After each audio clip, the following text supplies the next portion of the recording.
I have sent to the Congress today a series of proposals to help fight mental illness and mental retardation.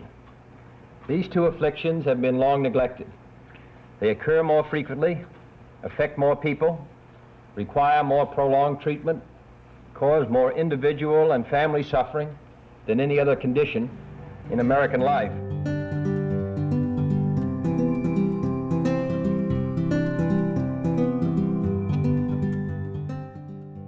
We have in our county, Oakland County, a rich heritage and a rich tradition that when we look at where we were back in 1963 and the status of our citizens, they were living in institutions and hid away. And knowing that, now that folks are living in the communities and being served in the communities and being a part of communities and living and working and playing in the communities and being responsible tax-paying citizens and having a fair share. In 1976, I joined a research program that was funded by the state. Would they like to go into the hospital, or would they be willing to come into our program and be treated as an outpatient? And it was a treatment that the case managers were active. They actually went with the person and helped the person do various things like find an apartment, look for jobs. Of course, after the 5 years or so, we found out that, the people that had this type of treatment did a lot better. And as a result, case management came into being in Oakland County.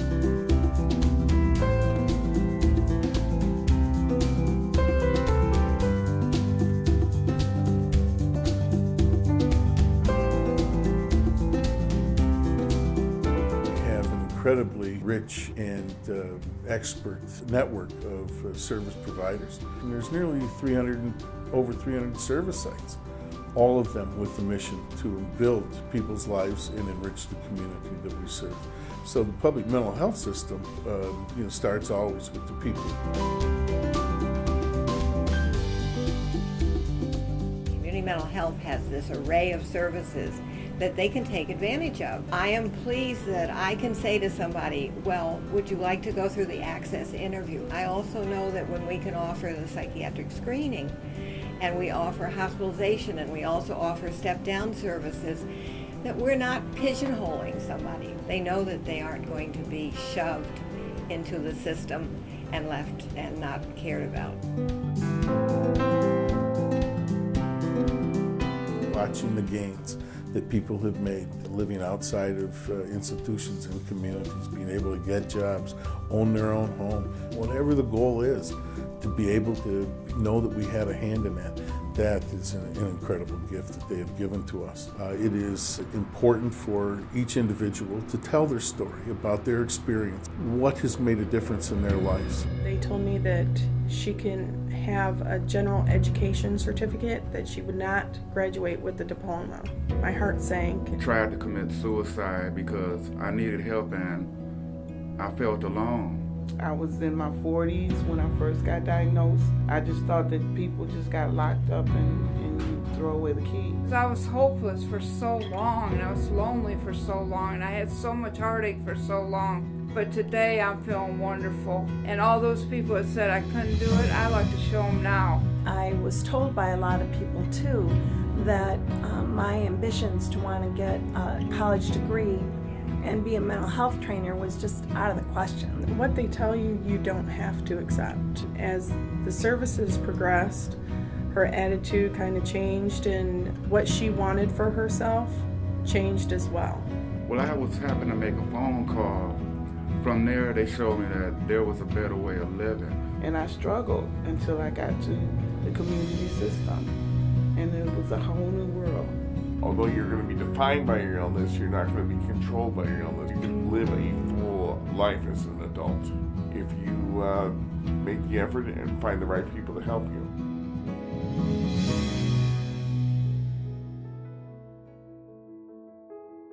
Your child has to work hard, you have to work hard, you have to advocate for your child.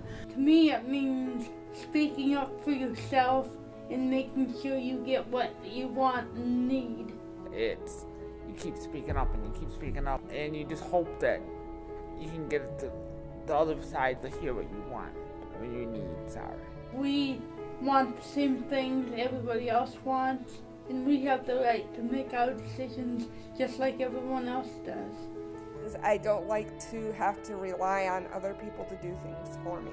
I've lived on my own. I have been able to be in charge of my own finances. I have a job now. Now I'm eligible for dual enrollment, so I'm starting college in the spring. I was able to get a bachelor's degree in history and 2 master's degrees. I accomplished getting my degree. I accomplished becoming a mental health trainer. Now that I do self-determination, I can choose who I want, and they're really nice to me and everything like that. When I was asked to be involved in self-determination, when I met Stephanie there, but I think that was God's main purpose, was to have me meet her, because we were meant to be together. There's people out there, beautiful people, that are like angels that know what to do and what to say. It's more than just a job for them, and they see miracles every day. And I'm so glad to be a part of this system. Because every time we've had a little problem or anything, they've been excellent. Just they go out of their way to help us. Instead of me was always getting busy trying to die and find ways to die, I started living, and I feel really blessed. Don't give up and just follow your dreams. You can do this. You don't have to lose hope over this.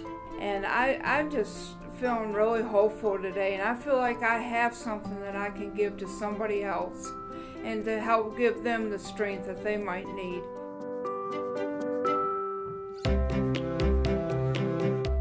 I'm pretty early in my career right now.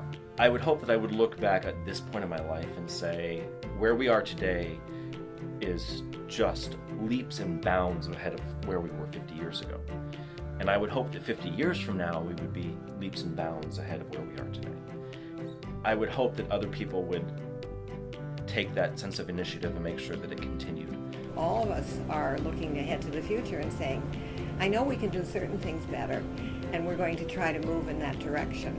Thinking back on the last 50 years and all the things that have happened since 1963, it's kind of hard to even picture the next 50 years. But I know if we stay focused in on being able to create lives, sustain lives, maintain lives of the people that we serve, we will be there to answer the call, and above all else, working very, very diligent to make sure our communities continue to be the best and the strongest in the nation. Not having hope, not having a place, not having a life, to being able to soar like an eagle. So that's why I love the song, and I want to sing the song. I used to think that I could not go on. Really wanted to say thank you for the citizens of Oakland County. Every time that they call, they put their lives in our hands, and I thank them for that trust, and I thank them for their commitment, because we can't just give them a script and have everything happy. They come and they work with us. I really want to thank our board members. There's such a rich legacy of people that we serve being on our board. Incredibly proud and happy with the staff that we have here. There hasn't been anything that we haven't done where we haven't been all in. The only way that you can do it is with competent, effective, committed service network, incredible organizations with incredible people that are focused on people's lives and building to the fullest. Thank you for what you have done for me, as well as what you may have done for others. I said great job and keep up the good work. Just keep up the good work, and it's much appreciated, even though it's hard work at times, but the work is needed. Don't stop doing what you're doing, because there are others out there. I just want to say, be a hope receiver today to be a hope giver tomorrow.